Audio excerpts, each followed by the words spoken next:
Hey guys, welcome back to the channel. So Escaping the Tunnel EP that's coming out soon is coming together. Hey guys, welcome back to the channel. My EP, Escaping the Tunnel, will be coming out relatively soon. I'm just on a break for a few days, trying to freshen up my ears to give myself a break from listening to it so I can kind of come at it fresh to finish things off in the next few days. I wanted to give a rundown of the 4 tracks on this EP and kind of what they're about, what style they are. Hearts is the first track, and this is about a sense of learning lessons throughout life, time going by quickly, and having to deal with problems in life, having to deal with mistakes that we make, and in the future having to think back and dwell on things and figure out what went wrong, what decisions and choices did I make that were incorrect, that I was unhappy with. Unfortunately, in life, we only get one set of choices, and this is a very, very big disadvantage in terms of an optimal outcome. In a sense, we can only get an imperfect outcome, and if I was designing life, I wouldn't have designed it this way, should we say. Really, you need to be able to make a choice and see it pan out, and then make another choice, rewind, make another choice, see that pan out in order to optimize your outcome. But unfortunately, we only get one timeline, and that involves and necessitates that we're going to make significant errors in our judgment and our thinking, and that we're going to make mistakes along the way. There's no way around this, unfortunately. So I think part of growing up is really learning that life is always going to be a mess. It's unoptimized because we've only got one timeline. And anybody criticizing you about the choices you've made is misguided and misjudged because they don't really understand what life is about, unfortunately. And that's Hearts, kind of deep. It's mostly in the style that I'm most used to, singer-songwriter. In fact, there's only kind of one track on this album that's a little bit more electronic, shall we say, but I think it's not kind of harsh electronic, it's very melodic electronic, so I think people will like it. The other 3 are much more in my traditional style of essentially written on acoustic guitar with a vocal and then fleshed out in a DAW. The second track, Music Box, and this is the track that I was referring to. I wrote this on my synth with a sequencer. It is very melodic. It's got a nice motion to the way that the chords move in the song. The vocal was all in one take, and I'm very pleased with it.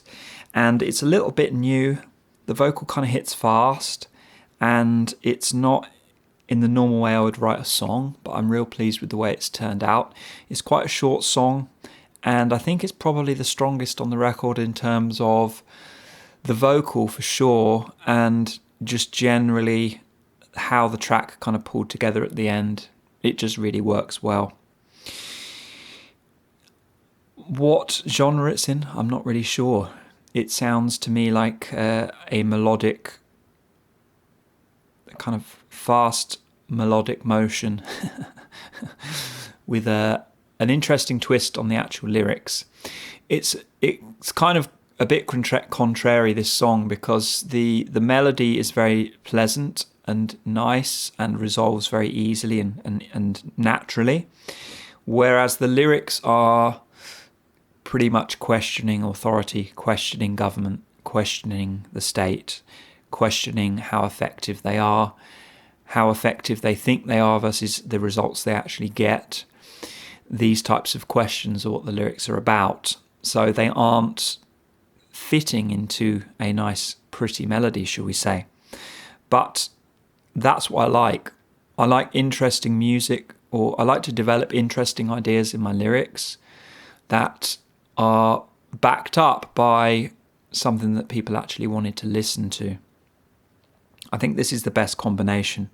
If you look at Kurt Cobain, for example, his songs are super pretty to listen to. They could be lullabies, but they're just performed in an aggressive way, and they've got dark lyrics. this is what I want, and this is, I think, what people do want, but they haven't been fed for far too long, shall we say.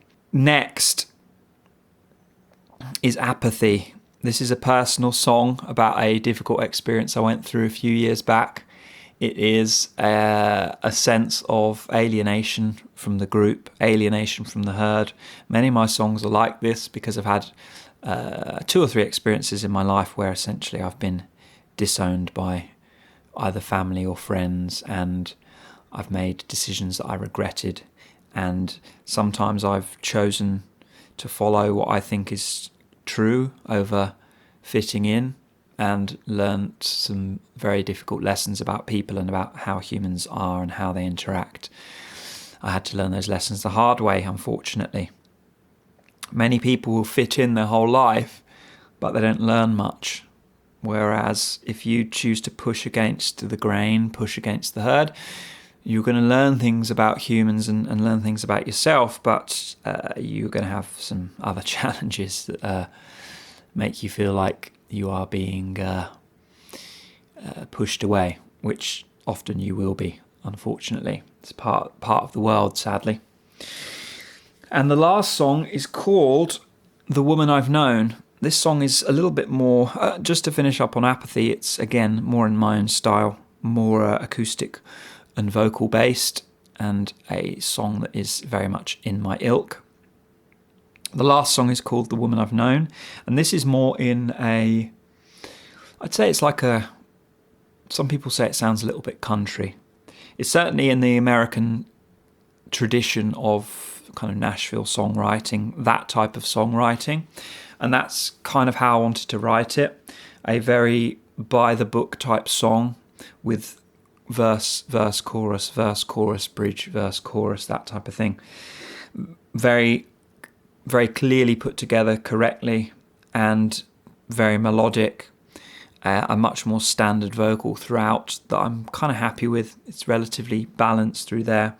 And just generally a nice song that tells a story that isn't my story. One of the things about a lot of my music is it tells my story, whereas this song just tells a story. It's about domestic abuse, and it's about essentially a guy that's being beaten up by his wife or his girlfriend, and the relationship falling apart. That's what the song is about. That's the theme. I'm real pleased with the lyrics in this song. I think they're the best lyrics I've written in terms of really putting a solid song together that makes complete coherent sense, that tells a story throughout, that paces that story very well. The lyrics I'm very happy with, and generally I'm very happy with the song.